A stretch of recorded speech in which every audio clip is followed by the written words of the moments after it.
हरे कृष्णा। श्रीमद् भगवद गीता यथारूप अध्याय 13 प्रकृति, पुरुष तथा चेतना। अर्जुन ने कहा, हे कृष्ण, मैं प्रकृति एवं पुरुष, क्षेत्र एवं क्षेत्रज्ञ तथा ज्ञान एवं ज्ञेय के विषय में जानने का इच्छुक हूँ। श्री भगवान ने कहा, हे कुंती पुत्र, ये शरीर क्षेत्र कहलाता है और इस क्षेत्र को जानने वाला क्षेत्रज्ञ है। हे भरतवंशी, तुम्हें ज्ञात होना चाहिए कि मैं समस्त शरीरों में ज्ञाता भी हूँ और इस शरीर तथा इसके ज्ञाता को जान लेना ज्ञान कहलाता है। ऐसा मेरा मत है। अब तुम मुझसे ये सब संक्षेप में सुनो कि कर्म क्षेत्र क्या है, ये किस प्रकार बना है, इसमें क्या परिवर्तन होते हैं, ये कहाँ से उत्पन्न होता है, इस कर्म क्षेत्र को जानने वाला कौन है और उसके क्या प्रभाव हैं। विभिन्न वैदिक ग्रंथों में विभिन्न ऋषियों ने कार्यकलापों के क्षेत्र तथा उन कार्यकलापों के ज्ञाता के ज्ञान का वर्णन किया है। इसे विशेष रूप में वेदांत सूत्र में कार्य कारण के समस्त तर्क समेत प्रस्तुत किया गया है। पंच महाभूत, अहंकार, बुद्धि, अव्यक्त, 10 इंद्रियां तथा मन, 5 इंद्रिय विषय, इच्छा, द्वेष, सुख, दुख, संघात, जीवन के लक्षण तथा धैर्य, इन सब को संक्षेप में कर्म का क्षेत्र तथा उसकी अंतःक्रियाएं कहा जाता है।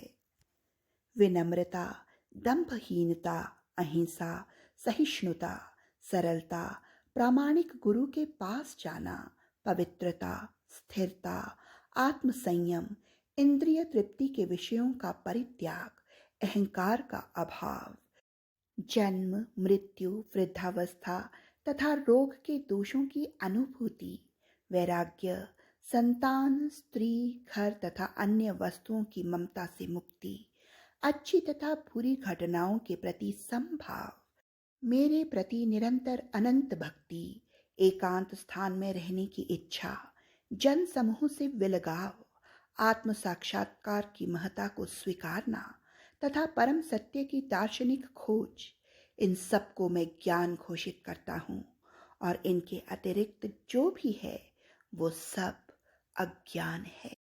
अब मैं तुम्हें ज्ञेय के विषय में बतलाऊंगा, जिसे जानकर तुम नित्य ब्रह्म का आस्वादन कर सकोगे। ये ब्रह्म या आत्मा जो अनादि है और मेरे अधीन है, इस भौतिक जगत के कार्य कारण से परे स्थित है। उनके हाथ, पांव, आंखें, सिर तथा मुंह और उनके कान सर्वत्र हैं। इस प्रकार परमात्मा सभी वस्तुओं में व्याप्त होकर अवस्थित हैं। परमात्मा समस्त इंद्रियों के मूल स्रोत हैं, फिर भी वे इंद्रियों से रहित हैं। वे समस्त जीवों के पालनकर्ता होकर भी अनासक्त हैं। वे प्रकृति के गुणों से परे हैं, फिर भी वे भौतिक प्रकृति के समस्त गुणों के स्वामी हैं। परम सत्य, जड़ तथा जंगम समस्त जीवों के बाहर तथा भीतर स्थित हैं। सूक्ष्म होने के कारण वे भौतिक इंद्रियों के द्वारा जानने या देखने से परे हैं। यद्यपि वे अत्यंत दूर रहते हैं, किंतु हम सबों के निकट भी हैं। यद्यपि परमात्मा समस्त जीवों के मध्य विभाजित प्रतीत होता है, लेकिन वो कभी भी विभाजित नहीं है। वो एक रूप में स्थित है। यद्यपि वो प्रत्येक जीव का पालन करता है, लेकिन ये समझना चाहिए कि वो सबों का संहार करता भी है और सबों को जन्म भी देता है। वे समस्त प्रकाशमान वस्तुओं के प्रकाश स्रोत हैं। वे भौतिक अंधकार से परे हैं और अगोचर हैं। वे ज्ञान हैं, ज्ञेय हैं और ज्ञान के लक्ष्य हैं। वे समस्त हृदय में स्थित हैं। इस प्रकार मैंने कर्म क्षेत्र अर्थात शरीर, ज्ञान तथा ज्ञेय का संक्षेप में वर्णन किया है। इसे केवल मेरे भक्त ही पूरी तरह समझ सकते हैं और इस तरह मेरे स्वभाव को प्राप्त होते हैं।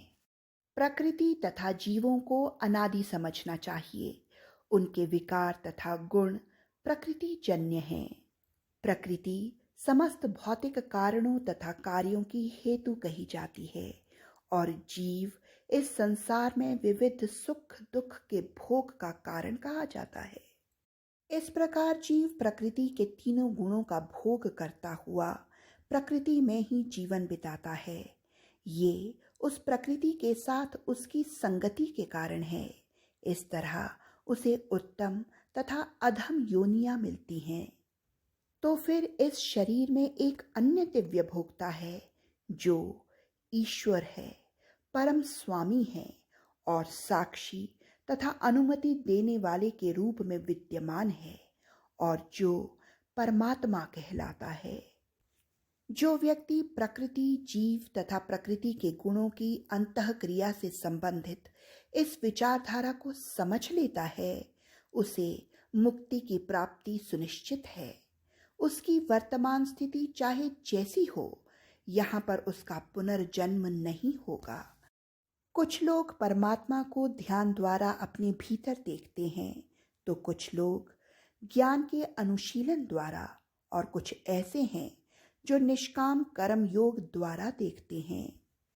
ऐसे भी लोग हैं जो यद्यपि आध्यात्मिक ज्ञान से अवगत नहीं होते, पर अन्यों से परम पुरुष के विषय में सुनकर उनकी पूजा करने लगते हैं। ये लोग भी प्रामाणिक पुरुषों से श्रवण करने की मनोवृत्ति होने के कारण जन्म तथा मृत्यु के पथ को पार कर जाते हैं। हे भरतवंशियों में श्रेष्ठ, ये जान लो कि चर तथा अचर जो भी तुम्हें अस्तित्व में दिख रहा है, वो कर्म क्षेत्र या क्षेत्र के ज्ञाता का संयोग मात्र है। जो परमात्मा को समस्त शरीरों में आत्मा के साथ देखता है और जो ये समझता है कि ये नश्वर शरीर के भीतर ना तो आत्मा ना ही परमात्मा कभी भी विनष्ट होता है, वही वास्तव में देखता है।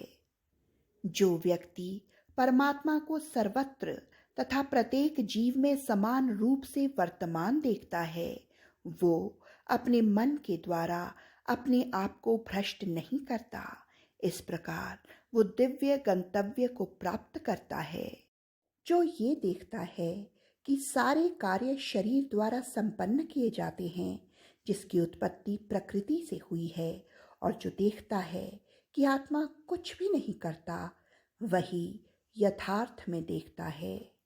जब विवेकवान व्यक्ति विभिन्न भौतिक शरीरों के कारण विभिन्न स्वरूपों को देखना बंद कर देता है और ये देखता है कि किस प्रकार से जीव सर्वत्र फैले हुए हैं, तो वो ब्रह्म बोध को प्राप्त होता है।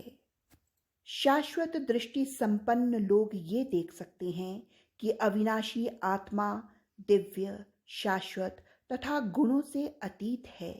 हे अर्जुन, भौतिक शरीर के साथ संपर्क होते हुए भी आत्मा न तो कुछ करता है और न लिप्त होता है। यद्यपि आकाश सर्वव्यापी है, किंतु अपनी सूक्ष्म प्रकृति के कारण किसी वस्तु से लिप्त नहीं होता। इसी तरह ब्रह्म दृष्टि में स्थित आत्मा शरीर में स्थित रहते हुए भी शरीर से लिप्त नहीं होता।